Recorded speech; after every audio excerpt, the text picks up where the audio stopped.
Yes! Salut tout le monde, bon dimanche, j'espère que vous passez un bon week-end. On est de retour pour la Weekly Prep pour la semaine du 14 avril 2024. Écoutez, on a une grosse prep sur la planche aujourd'hui. On va discuter de plusieurs choses. Évidemment, on va commencer par revenir sur la semaine dernière qui a été, la Weekly Prep avait été faite le lundi, là, comme vous savez. On va commencer justement par ça. Par la suite, évidemment, on va regarder un peu qu'est-ce qui nous attend du côté du calendrier économique. On va parler évidemment de la préparation de la semaine qui s'en vient d'un point de vue technique. On va aussi glisser quelques mots évidemment là, sur la situation avec la guerre, etc. On ne veut pas aller trop deep là-dedans, mais évidemment, là, il faut s'attendre quand même à avoir un certain impact probablement à l'ouverture des futures ce soir à 18h, considérant un peu l'escalade qui s'est passée au cours du week-end. Donc c'est toutes des choses qu'on va discuter. Restez avec nous pour les 30 prochaines minutes. Vous devriez apprécier qu'est-ce qu'on a à vous présenter. On va commencer par le retour sur la semaine passée. La semaine dernière, qu'est-ce qu'on mentionnait? C'était que, premièrement, mon focus était un petit peu plus axé sur le downside, sur une continuation vers le bas. Je vous disais que c'était pas la peine de virer fou, il n'y avait rien de trop critique, mais la structure nous suggérait quand même une continuation down, étant donné qu'on avait closé la semaine précédente under le void de la semaine. On le sait, sur le non-farm payroll, on avait eu un certain rally qui avait venu closer directement sur ce void-là en weekly.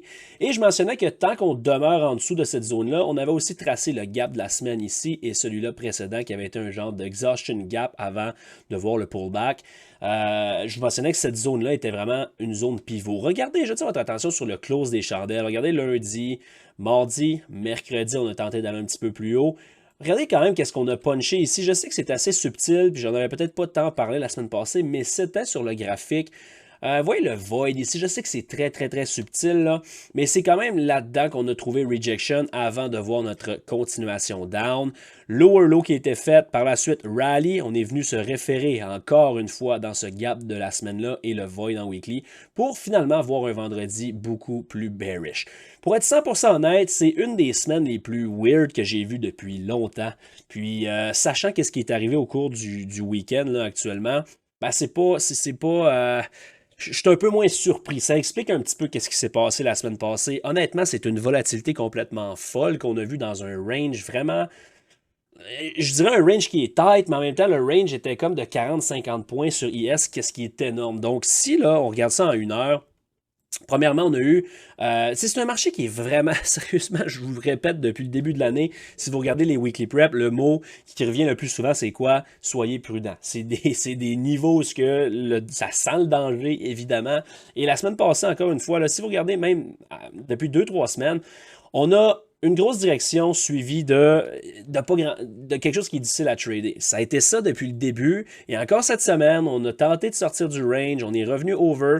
Le dump sur le CPI a été de toute beauté. Par contre, la suite a été atroce. Une consolidation. Par la suite, on prend un peu de liquidité sur le downside. PPI qui nous ramène vers le haut et qui amorce quand même une run assez agressive. Personnellement, en toute honnêteté, là, jeudi soir, j'étais relativement intéressé à jouer le upside si on était capable de flipper ça. Finalement, on a juste fadé, encore une fois, ce mouvement-là pour nous offrir la plus belle rundown de la semaine. Et j'irais même jusqu'à dire, depuis presque un mois, là, ça a été quelque chose d'assez structuré, contrairement à ce qu'on voit depuis un bout de temps, juste drop, rally. On a eu une drop, rally, continuation, rally, continuation, rally, continuation. Donc, quand même assez clean.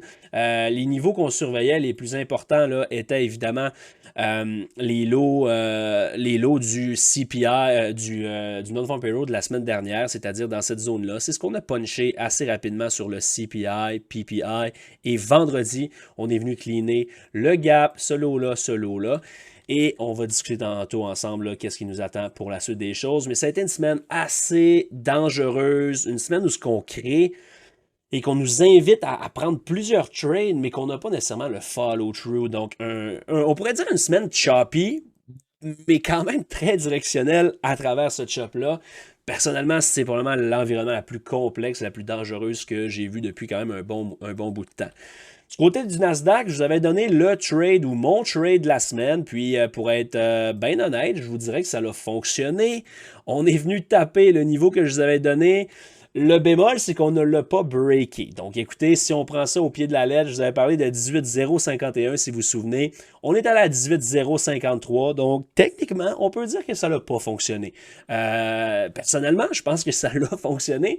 Mais honnêtement, ça, évidemment, là, c'était le focus toute la semaine à partir du moment où on a tapé ça. Sur le CPI, c'était pour moi un no-brainer qu'on revienne. Finalement, qu'est-ce qui a rendu la semaine plus complexe? C'est qu'on a créé une divergence avec le SP500 et ça a été ça a été suffisant pour nous amorcer un rallye quand même assez agressif qui a même été chercher le high du CPI. Je mentionnais la semaine passée que si on ramassait ce high-là, personnellement, j'étais très, très bullish pour les autres niveaux que je vous avais donnés la semaine passée, c'est-à-dire les highs qui résident autour de 18,620. Malheureusement, on a eu quoi? On a eu une rejection et quand même un autre flip du gap lorsqu'on est revenu en dessous. Ça a été un beau short, encore une fois, qui était possible. Un range qui est énorme, tu sais. Je veux dire, oui, on est dans un range, mais on était soit dans un range de comme une 170 points, qui est énorme, 1% quand même, ou sinon, on peut même parler de ce range-là, qui est un range de 500 points, un range de 3% qu'on joue up and down sans nécessairement sortir. Qu'est-ce qui rend les choses extrêmement, extrêmement dangereuses. Donc, semaine quand même très complexe. Du côté du dollar US maintenant, qu'est-ce que je vous mentionnais, c'était que oui, l'ordre des choses m'agaçait un petit peu, parce qu'on avait été up first, et on est allé taper le void en weekly par la suite. Par contre, qu'est-ce qu'on a fait? Réaction, on est revenu prendre ce niveau-là ici, fait un lower low mardi, et boum, à partir du moment où on a fait notre higher high, ça confirmait le désir de le voir aller plus haut. On a take out le first high ici, swing high qui est là. On a complété le void en daily. On a même closé over le void en monthly qui est là depuis un bon moment. Et on a même été attaqué ce swing high-là et le petit gap. Donc, tous les objectifs qu'on avait tracés, puis honnêtement, tous les objectifs jusqu'au dernier qu'on avait tracés sur le dollar US ont été frappés cette semaine. De loin et de très loin, la semaine la plus spectaculaire sur le dollar US depuis très longtemps. Pour vrai, là, surtout sur le upside, je vous dirais que ça fait bien, bien longtemps qu'on n'a pas vu une force et une résilience aussi importante sur le dollar US. Encore une fois, un hasard que ça arrive la semaine avant que ça escalade un petit peu là, au cours du week-end côté guerre. Moi, je pense pas que c'est un hasard. Personnellement, je trouve que c'est extrêmement fort et ça explique un petit peu qu'est-ce qu'on a vu cette semaine. À l'inverse, du côté de l'euro, c'est fait complètement punch-out. Vraiment, ça a été clean. Sérieusement, là, côté Forex cette semaine, là, nos références ont été vraiment belles. Vous voyez, du côté de l'euro, le respect du void en weekly, on l'a punché à une reprise, par la suite respecté et prise, accélération down, prise de liquidité et target ultime qui était depuis quand même un bon moment, qui a été punché out vendredi de façon assez violente. Donc de ce côté-là, très très joli. Un petit coup d'œil du côté, avant d'aller du côté du VIX, je veux vous parler des yields, parce que rappelez-vous la semaine passée, je vous mentionnais qu'un des facteurs qu'on allait surveiller, un des facteurs principaux pour la semaine qui s'en venait, puis c'est rare que je vous parle autant de façon aussi importante que ça des yields, mais quand on s'est parlé lundi, on était en train de breaker out ici. Vous voyez là, on avait breaké out, on a eu un pullback et regardez l'accélération sur le CPI. By the way, un CPI qui fit un peu dans la vision, dans la lignée que je vous répète depuis avant même les fêtes. On n'est pas sorti du bois côté inflation. La Fed agit comme si c'était victoire, mais on commence là de plus en plus à avoir un peu l'élastique qui s'étire des deux côtés. On ne sait plus trop qui écouter, dans le sens que la Fed la joue un peu plus politique avec l'année électorale, à l'année électorale. Et à l'inverse, c'est les données économiques qui démontrent juste le contraire. Il n'y a rien de gagné. Le CPI, c'est un troisième CPI consécutif qui démontre une accélération versus l'anticipation. Donc, on est dans une situation très, très précaire actuellement. Puis, les yields reflètent là, évidemment ça. Donc, ce genre de breakout-là, je vous dis pas qu'on les regarde au day-to-day ou à chaque semaine aussi important que qu'est-ce qu'on a fait la semaine passée. Mais quand tu as un breakout de cette ampleur-là, c'est évident qu'il y a une répercussion directe sur les indices et c'est une des raisons pour lesquelles le upside, la semaine passée, on a pris 0 trade long, peut-être à l'exception d'un mini scout, mais sinon, c'était vraiment pas le focus, malgré qu'on n'était pas non plus 100% bearish, donc vous comprenez. Et on termine ça avec un petit retour sur le VIX qui a quand même trouvé un bid la semaine passée, un peu plus qu'à l'habitude. Disons-le comme ça, vous voyez comment on a commencé à prendre un peu plus d'expansion. Je vous parlais tantôt là, sur le retour sur les indices, comment que justement on était dans un range, oui, mais avec beaucoup de volatilité. Puis le VIX, là, on en parlait un peu plus tantôt, mais spécialement vendredi, ça fait très très très longtemps que j'ai pas vu le VIX être soutenu comme il l'a été. Généralement, ce genre de price action-là, puis on peut peut-être le regarder en 15 minutes, ça ne sert pas à grand-chose d'aller trop deep non plus. Mais ce support du VIX-là, alors que les indices n'étaient pas non plus en train de se faire complètement démolir, oui, il y a eu une grosse rejection puis un retracement important, mais le VIX gardait un bid même dans les rallies sur les indices. Et ça, c'est comme un 180 degrés avec ce qu'on voit depuis le début de décembre. Dans le sens qu'à chaque fois qu'on a un downside sur les indices, le VIX réagit un petit peu. Mais à partir du moment où on a un rally, il se fait complètement crush. Et là, ça a été un peu l'inverse vendredi. Donc, intéressant, disons-le. Là, on va en reparler tantôt.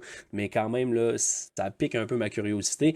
Encore une fois, je sais, je reviens là-dessus, mais qu'est-ce qui s'est passé au cours du week-end? Clairement qu'il y avait un positionnement qui était en branle là, jeudi, vendredi, je dirais même la semaine passée, plus particulièrement vendredi. Ça ressemble à ça pour le retour sur la semaine. Maintenant, qu'est-ce qui nous attend cette semaine? Déjà mi-avril, ça a-tu pas de bon sens comment que ça va vite? Écoutez, c'est le fun par contre, commence à faire beau. L'été arrive tranquillement, un peu hâtif pour l'instant, c'est le fun. Mais on dirait comme, je regarde le temps passé, puis ça n'a pas de sens. On dirait que la semaine passée, on était à Noël et on est rendu mi-avril, donc ça va très très vite. J'espère que votre trading va bien. N'oubliez pas de faire un petit suivi de vos objectifs. Vous êtes sûr où ce que vous voudriez être en ce moment? Est-ce que vous avez progressé depuis la dernière fois que vous êtes assis puis dire, OK, mon trading, je voudrais être là. Négligez pas le fait de faire des suivis parce que veut pas, on est rendu quand même là, pas loin de la mi-année. Puis si jamais vous n'avez pas fait ce suivi-là, puis vous êtes encore au même endroit que la semaine passée, vous ne voulez pas perdre du temps comme ça. Prenez les bonnes décisions. Donc, ça ressemble à ça pour cette semaine. Quand même, un calendrier économique qui est intéressant. Premièrement, on va commencer par parler de dimanche. Non, il n'y a pas de nouvelles intéressantes, mais sérieusement, puis je ferai pas un vidéo de 30 minutes qui va parler de ça. C'est pas le but, c'est pas non plus mon rôle, c'est pas non plus quelque chose que je suis vraiment connaisseur. Donc, je vais rester dans qu'est-ce que je connais, mais une chose est sûre, c'est qu'avec qu'est-ce qui s'est passé au cours du week-end, là, avec qu'est-ce que vous connaissez, la situation des guerres, etc., je m'attends de voir un gap dimanche, qui est aujourd'hui. Donc, à 18h, à l'ouverture des futures, surveillez ce gap-là. Il faut absolument que vous traciez le gap qu'on va faire lors d'ouverture des futures. Donc, surveillez ça. Puis ça va être la dernière fois que j'en parle, mais surveillez aussi comment ça se passe cette semaine, les développements, etc. Anyway, le marché va vous le dire, anyway, mais il faut quand même être conscient qu'en ce moment, c'est un environnement qui est un petit peu plus précaire qu'à l'habitude. Malgré que je vous dis que c'est un environnement dangereux depuis déjà un bon moment, ben là, avec un petit plus cette semaine. Lundi, un des rares lundis qui a quand même des nouvelles qui m'intéressent. Retail Sales, lundi matin, 8h30. New York Empire State Manufacturing Index à 8h30 aussi. Business Inventories à 10h. Donc, journée qui peut se transiger de façon assez intéressante. Et j'ajouterais évidemment avec la volatilité que dimanche, à l'ouverture, on devrait procurer. J'aime le potentiel de trader lundi matin, vraiment intéressant. Mardi, pas grand-chose à signaler. CPI canadien pour notre pour notre intérêt personnel, pas vraiment d'impact côté US. Sinon, Industrial Production à 9h15, pas vraiment des belles nouvelles, mais on a G-Pow qui prend la parole à 13h15 dans une conférence, encore une fois, avec le Canada, parlant un peu justement de l'économie, discuter de banque centrale, etc. Donc, soyez conscients là, que mardi, ça se pourrait que ce soit une journée, un matin un peu plus complexe. Peut-être que J-Power pourra amorcer quelque chose en après-midi, mais il faut être conscient de ça. Mercredi, CPI Europe, pas vraiment d'importance du côté US. Sinon, c'est assez relax. Beige Book à 14h. 20-year Bond Auction à 13h aussi. Donc, volatilité à prévoir en après-midi. Beaucoup de Fed speakers qui commencent à parler aussi à partir de mercredi. Donc, ça, c'est quelque chose assurément à surveiller. Jeudi, Fed Manufacturing Index à 8h30. Évidemment, quelque chose à surveiller. On a aussi le Jobless Claim habituel, Existing Home Sales à 10h. Donc, jeudi devrait être une belle journée avec d'autres FOMC speakers. Et vendredi, très, très, très relax comme journée. Donc, dépendamment de, OK, les objectifs sur la semaine, sont-ils déjà frappés, sont-ils pas frappés? Je parle pas d'un point de vue personnel. Ben, en fait, on peut le combiner.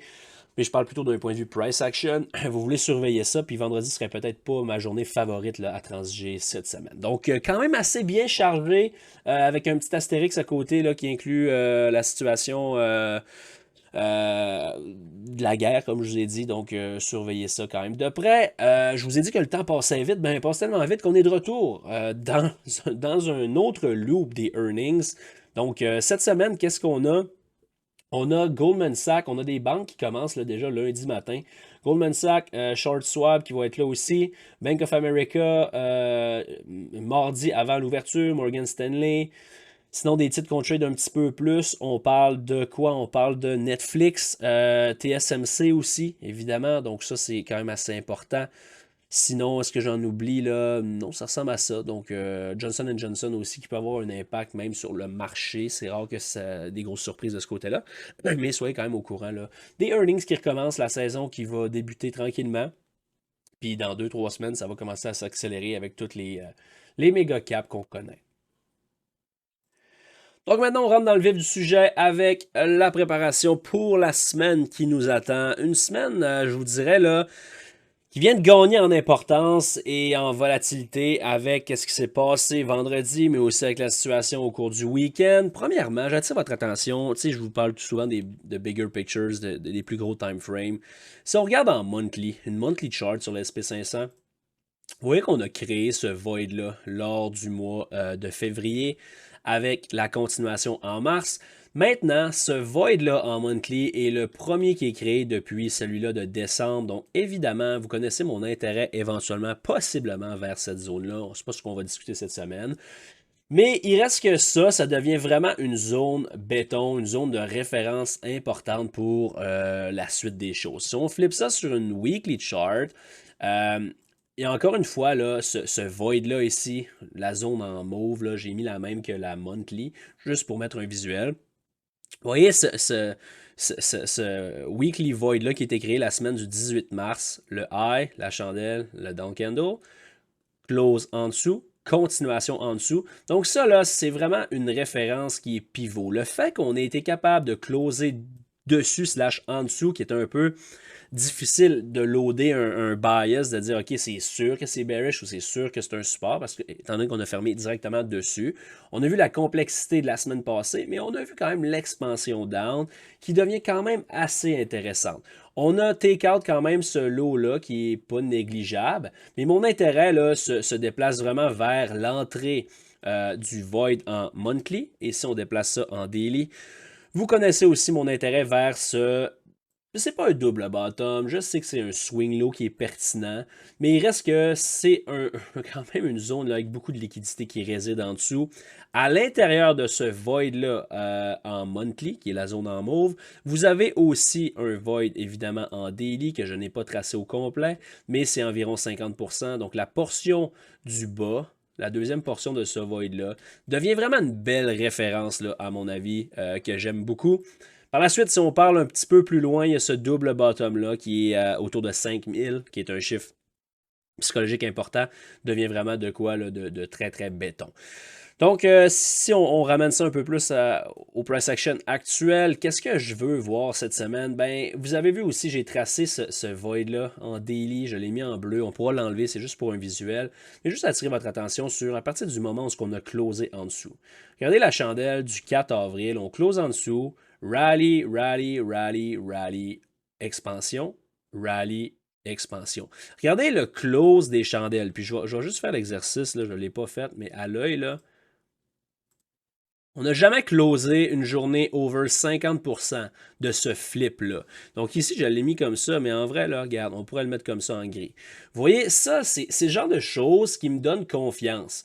Le genre de choses qui aident à framer mon bias. Ça ne veut pas dire qu'on ne peut pas revenir et flipper ça.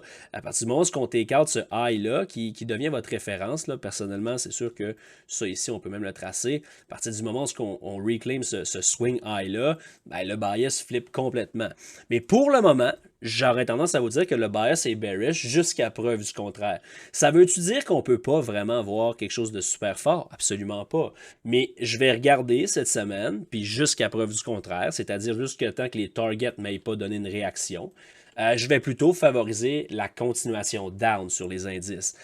Comprenez-moi bien par contre, je vous ai parlé un peu là, de la situation qui se passe actuellement, la guerre, etc. C'est un événement à double tranchant. Puis là, je veux pas sonner selfish, je sais qu'est-ce qui se passe, c'est atroce, etc. Mais on a une job à faire, c'est trader. Donc, je vous donne un plan de trading et j'ai aucune autre opinion sur tout ce qui est à part de ça. Chose est sûre, c'est qu'on va profiter de cette volatilité-là, d'une façon ou une autre. La chose qu'il faut que vous compreniez, c'est que même si ça peut sembler super bearish, super dangereux, super ci, super ça, essayez pas de vous forger une idée. Je vous ramène un peu dans des situations d'OPEX, tu sais, quand je vous parle que les flows supportent le marché, la volatilité est crush, ce genre de choses-là. Ben, un événement comme possiblement on pourrait voir là, avec le gap possible qui ouvre ce soir de façon un peu plus volatile qu'à l'habitude, ben, tombez pas dans le panneau de comme, évidemment, si on gap down de comme 4%, là, puis même à ça, je sais, j'exagère vraiment, là, mais tu sais, dans le sens que virez pas fou de dire c'est sûr que ça va aller plus bas. Parce que, rappelez-vous, là, je vais vous faire juste une petite parenthèse. Rappelez-vous du shit show des banques. Je pense que c'était comme en mars passé, dans ce coin-là. Oui, on a eu un downside. Puis on a eu ce dernier punch-down-là. Mais éventuellement, qu'est-ce qui est arrivé, c'est que la volatilité ne s'est pas réalisée et on a reversé de façon violente. Je vous dis pas que c'est un ou l'autre qui va arriver. Je vous dis juste qu'il faut être conscient que ce genre d'événement-là devient un peu une wild card. Donc, vous pouvez pas, je peux vous donner un plan, puis ça peut être invalidé en littéralement 2 jours dû à la volatilité. Donc, je vous donne qu'est-ce que je pense, je vous donne qu'est-ce que je vois, puis vous en faites ce que vous voulez, mais virez pas fou non plus. Là, je viens de vous dire, mon bias est un peu plus bearish. C'est sûr que qu'est-ce qui arrive risque de peut-être donner un petit poussé dans le dos à cette accélération-là, mais dites-vous que quand ça accélère d'un côté, l'élastique peut snapper back de l'opposé de façon pas mal plus violente aussi. Donc, soyez-en juste conscients. Mais pour cette semaine, c'est vraiment ça qui va être mon focus. Si je vous donne un peu du intraday, là, mon trade cette semaine que je vous donne, c'est vraiment, honnêtement, j'ai vraiment l'impression que ça va être réglé dimanche à l'Open. 51,50, là, vous voyez le bounce qu'on a eu vendredi en fin de journée. Ça, c'est un trade qui va être mon focus demain à 1000%, si jamais c'est pas déjà gapé down under, qu'est-ce qui est fort possible. Je vous dirais que j'aime beaucoup, beaucoup, beaucoup ces niveaux-là aussi. Et si je vous amène un peu plus loin, si vous demandez c'est quoi les lignes bleues, vous voyez le gap up ici qu'on avait, vous voyez le gap, il n'y a jamais eu de chandelle qui est transigé là-dedans, ben ça devient des targets vraiment, vraiment intéressants. Personnellement, mon focus, comme je vous ai dit, ben, trade vraiment quick and easy à 51,50, par la suite 51,21 et le gap fill play qui correspond à 50% du void en weekly. Donc ça, là, c'est une zone qui va être mon premier target cette semaine dans cette zone-là, si jamais on a à avoir de la faiblesse. À l'opposé, si on veut parler du upside, personnellement, je n'ai aucun intérêt à jouer quoi que ce soit sur le upside tant qu'on n'est pas back over comme 52-75. Et ça, je vous dis ça tant qu'on n'a pas frappé les targets. Dans le sens que si on break les targets et là qu'on donne un setup long, là, je suis intéressé possiblement dans le bas du mouvement. Mais tant que les targets sont pas hit et qu'on ne m'a pas donné de réaction, j'ai aucune raison personnellement d'aimer quoi que ce soit sur le upside. Je ne crois pas que le pullback est terminé. Donc, on verra en temps et lieu comment on réagit sur les niveaux que je viens de vous donner. Du côté du Nasdaq, sensiblement la même chose, avec un plus-plus. Par contre, là, vous voyez encore une fois, ce fameux exhaustion gap potentiel-là, il est peut-être pas le plus visuel, là, mais vous vous rappelez, le dimanche, ici, on avait ouvert avec un gros gap up et on l'a flippé. On l'a rejeté depuis ce temps-là à 4 reprises, donc ça demeure une référence que je veux sur mon graphique. D'un point de vue bullish, pour que j'aie un certain intérêt de jouer quoi que ce soit long, il faut qu'on reclaim 18,516 qui est le high de jeudi dernier. Personnellement, je ne le vois pas nécessairement arriver tout de suite. Qu'est-ce que je vais focuser cette semaine? Ben, c'est le même niveau que la semaine passée. Je vous avais donné 18,051. Ben, c'est 18,053 qui va être mon focus cette semaine. Target A++++, 1, 2, 3, 4. On a un quadruple bottom. Les gens essayent de jouer long sur ce support-là, alors que c'est une zone de liquidité qui est incroyable. On devrait, je crois, blower cette zone-là de façon, je dirais pas spectaculaire, je dirais même que ça serait fort possible qu'on gap under ce soir, dépendamment de comment que ça ouvre. Là. Mais je serais vraiment pas surpris de voir ça être frappé très rapidement en début de session à l'ouverture des futures. Anyway, peu importe si ça arrive là ou au cours de la semaine, c'est mon focus, c'est le trade que j'ai à vous donner cette semaine, 18,053, votre focus sur le Nasdaq. À partir de là, si on flippe un petit peu, ben, on peut peut-être regarder Bigger Pictures avant. Vous connaissez mon intérêt vers cette zone-ci, on en a parlé un petit peu tantôt. C'est un void en weekly qu'on avait déjà punché in 50%, on a choppé jusqu'au top. Maintenant, si on a à revenir, personnellement, ça devient quand même là, pas mal mon target, autour de 17,514. Un petit peu loin peut-être pour cette semaine, il ne faut que c'est pas sur là-dessus, là, comme c'est ça ou rien. Mais un peu comme le SP500, mon focus, entre guillemets, réaliste, ou du moins très réaliste, serait vers le gap fill. Même chose, vous voyez ce gap-là, fill une partie, et là, il reste 50% et la dernière portion. Donc, cette zone-là, autour de 18 000, c'est vraiment mon focus cette semaine sur le Nasdaq. J'aimerais réussir à me positionner pour ce trade-là, vers 18 000 là, cette semaine. J'aimerais mieux en début de semaine, personnellement, si c'est possible. Sinon, à l'inverse, vous voyez cette trendline-là, comme je l'ai dit, je pense pas qu'elle va tenir très longtemps, mais c'est juste pour me donner une référence, là. Stop loss, stop loss, stop loss. Qu'est-ce qu'on va faire? On va blower ça et on va breaker au under 18,053 qui est vraiment mon focus. En cas de upside, puis tu sais, faut pas non plus, je l'ai dit, là, cette situation de volatilité-là peut jouer des deux côtés et ça peut être très incohérent, mais le but, c'est de faire confiance au price action.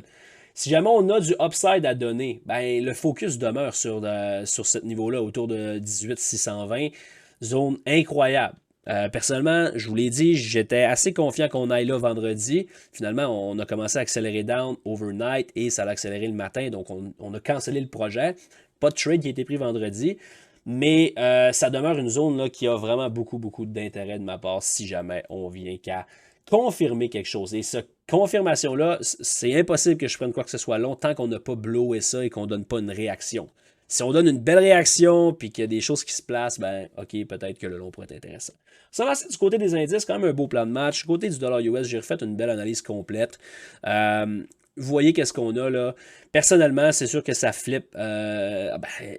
Dollar US, je vous le dis depuis le début de l'année, que c'est complexe. La divergence qui continue à se bâtir. Et là, quand tu vois ce genre d'accélération-là et que c'est pas lui qui lâche au lieu des indices, ben, ça confirme probablement que c'est lui qui a raison.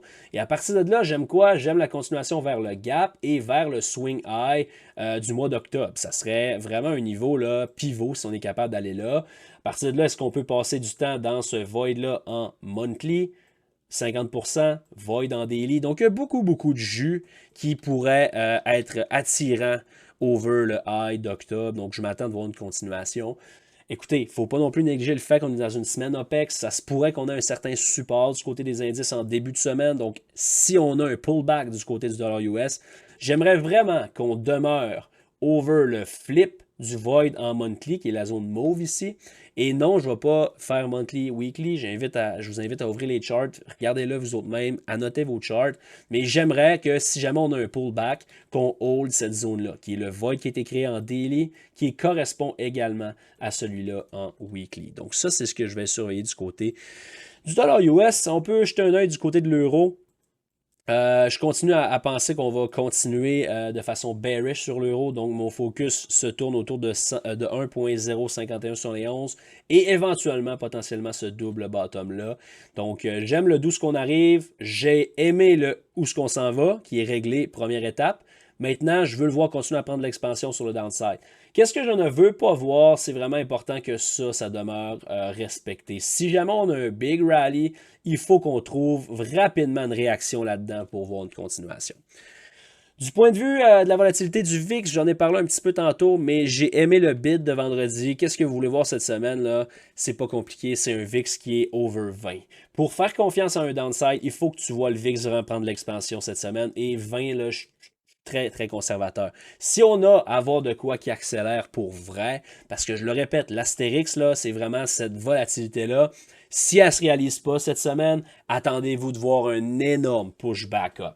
Donc, sans dire que c'est cette semaine ou rien, là, mais considérant la guerre, etc., ça va créer une volatilité et cette volatilité-là, si elle ne se réalise pas et que le downside n'est pas capable de prendre l'expansion sur les indices, attendez-vous de voir un VIX qui pump et qui est crush back down avec les indices qui donnent un gros rally qui pourrait rapidement, complètement flipper le bias que je vous ai donné. Donc vraiment, là, surveillez le VIX cette semaine qui va être un facteur clé. Un peu la même chose du côté des yields. Je vous ai parlé du breakout qui est vraiment clean. À partir de là, on a frappé 50% du void ici en daily et on a offert un pullback sur 50% du void ici en daily.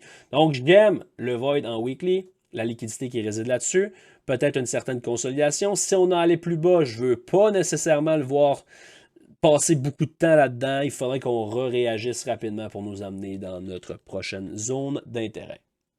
Donc, ça fait le tour pour notre préparation. Juste vous donner quelques titres. C'est toujours les mêmes, mais ils nous donnent rien. On est dans un range, pas juste sur les indices, mais sur les stocks aussi.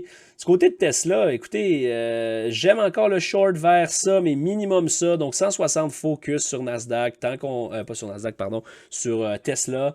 Est-ce que j'aimerais un punch up first? Oui, je pense que ça va être difficile en début de semaine, mais j'aimerais ça qu'on aille up first, down. Si on va down en premier, payez-vous sur les lots.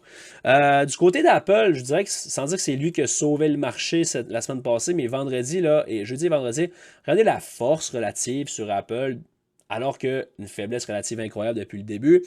Donc, si Apple vient vraiment de former un swing low ici, ça va être difficile de faire flancher les indices.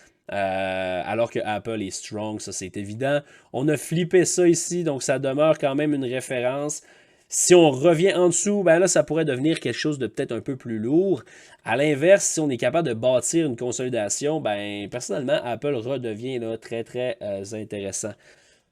Du côté d'Amazon, on est allé frapper enfin le target que je vous donnais autour de 189, qui était le all-time high. Par contre, la façon qu'on l'a fait n'est peut-être pas ma préférée. J'aurais aimé ça qu'on prenne de l'expansion, et là, ça m'aurait peut-être donné un scénario short.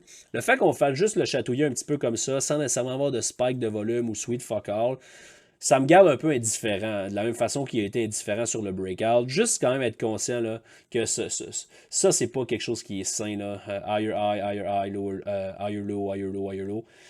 Si on avait comme un blow-off et qui donne un peu de faiblesse par la suite, j'aimerais beaucoup le short. En ce moment, c'est pas assez fort, c'est niaiseux à dire, mais c'est pas assez fort pour que je short dans cette force-là. Donc, juste le garder à l'œil cette semaine. Sinon, quand même, un mot sur GPM, là, s'est fait complètement rincer la semaine passée. On peut même effacer tout ce qui bouge. Là. Ce genre de gap-là, pourrait quand même être un genre d'exhaustion gap important. On a des earnings des banques cette semaine. Surveillez comment GPM réagit. Si vous voyez ce gap and go, là, ça pourrait aller vite et ça pourrait donner des belles opportunités. Les earnings des banques vont être évidemment à surveiller, là, mais pour vrai, ce genre de gap and go, là, c'est quelque chose qui peut souvent amorcer un mouvement là, de 180 degrés et ça serait intéressant quand même.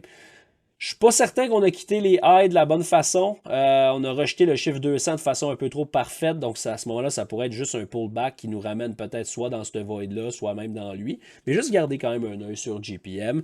Évidemment, les commodités vont être à l'honneur cette semaine avec ce qui se passe à l'international. Mais surveillez le pétrole. Pourrait vouloir nous donner un certain pullback ici sur la chart à suivre. Plusieurs titres que vous pouvez regarder, Oxy entre autres qui est mon préféré. Et évidemment le gold aussi qui risque de gapper à l'open ce soir. Donc surveillez qu'est-ce qu'on a. On a quand même un bon spike rejeté. Il y a de la place pour un pullback sur gold, le genre de weekly gap ici pourrait être une belle référence si jamais on veut aller plus bas. Sinon, ben, il n'y a pas de limite non plus. Donc, ça ressemble à ça pour cette semaine. J'espère que vous avez apprécié. J'espère que vous avez passé un beau week-end. Demain, on est de retour 100%. Encore une fois, les lives tous les matins, les preps, les recaps, etc. Donc, grosse semaine à prévoir. Ça risque d'avoir de la belle volatilité, juste pas parce qu'il y a de la volatilité qui s'annonce qu'il faut que vous soyez trop hype, trop craqué et que vous arrivez lundi comme une machine gun et que vous ne regardez plus de munitions pour le reste de la semaine. Cool down, prenez ça relax. La semaine passée, j'ai vraiment pas tradé beaucoup. Ça a été une semaine correcte, sans plus. Mais une semaine correcte sans plus, c'est quand même mieux qu'une semaine red. Et c'est ça le but du jeu, demeurer le plus longtemps possible en vie. Un trade qui fait votre semaine, un trade, deux trades qui font votre mois. Et c'est comme ça que vous devez bâtir la constance. Donc voilà, on se voit demain dans le chat. Je vous souhaite une belle journée et on se dit à demain. Salut tout le monde. bye!